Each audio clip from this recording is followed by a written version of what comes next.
ഇന്ന് ചിത്തിരപ്പൂക്കളം ഇടാനായി കുറച്ച് പൂക്കൾ തലേ ദിവസം തന്നെ ശേഖരിച്ചിരുന്നു. ബാക്കി പൂക്കൾ പറിക്കാനായി ഞാൻ രാവിലെ തന്നെ വയലിലോട്ട് പോയി. വെളുത്ത പൂക്കൾ തന്നെയാണ് ചിത്തിരപ്പൂക്കളത്തിൽ ഉപയോഗിക്കേണ്ടത്. തലേ ദിവസം തന്നെ തുമ്പപ്പൂ എവിടെയാണുള്ളതെന്ന് നോക്കി വെച്ചതുകൊണ്ട് ഇന്ന് പൂ പറിക്കൽ വളരെ പെട്ടെന്ന് തന്നെ കഴിഞ്ഞു. എന്റെ പൂക്കളത്തിലെ ഇന്നത്തെ അതിഥികൾ തുമ്പപ്പൂവും പാലപ്പൂവും. വെളുത്ത നിറത്തിലുള്ള 2 പൂക്കൾ. വയലിൽ നടന്ന കാലൊക്കെ ചെളിയായപ്പോൾ അവിടുന്ന് തന്നെ വൃത്തിയാക്കി ഞാൻ നേരെ വീട്ടിലോട്ട്. മഹാബലി തമ്പുരാൻ കേരളത്തിൽ എഴുന്നള്ളിയപ്പോൾ അദ്ദേഹത്തെ കാണാൻ ഒരുപാട് പൂക്കൾ വന്നു നിരന്നു നിന്നു എന്നാണ് പറയപ്പെടുന്നത്. ചെമ്പരത്തി, തെച്ചി തുടങ്ങിയ പലയിനം പൂക്കൾക്കിടയിൽ തുമ്പപ്പൂവും ഉണ്ടായിരുന്നു. തുമ്പപ്പൂവിന് ഭംഗിയില്ല എന്ന് പറഞ്ഞ് മറ്റു പൂക്കൾ കളിയാക്കി.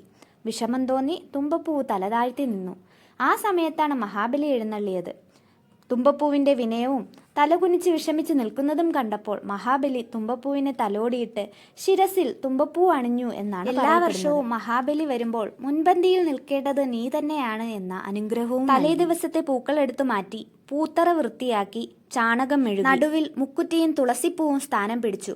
അതിന്റെ ചുറ്റിലും തുമ്പപ്പൂവും തുമ്പപ്പൂവിന്റെ ചുറ്റിലും പാലപ്പൂവും സ്ഥാനം പിടിച്ചു. അങ്ങനെ ചിത്തിരപ്പൂക്കളം നിറഞ്ഞു നിന്നു. നിറമുള്ള പൂക്കൾ ചോദ്യനാൾ മുതലാണ് ഇടേണ്ടത്. പൂക്കളത്തിന്റെ താഴെ ചിത്തിര എന്നെഴുതി അതിലും പൂക്കൾ നിറച്ചു.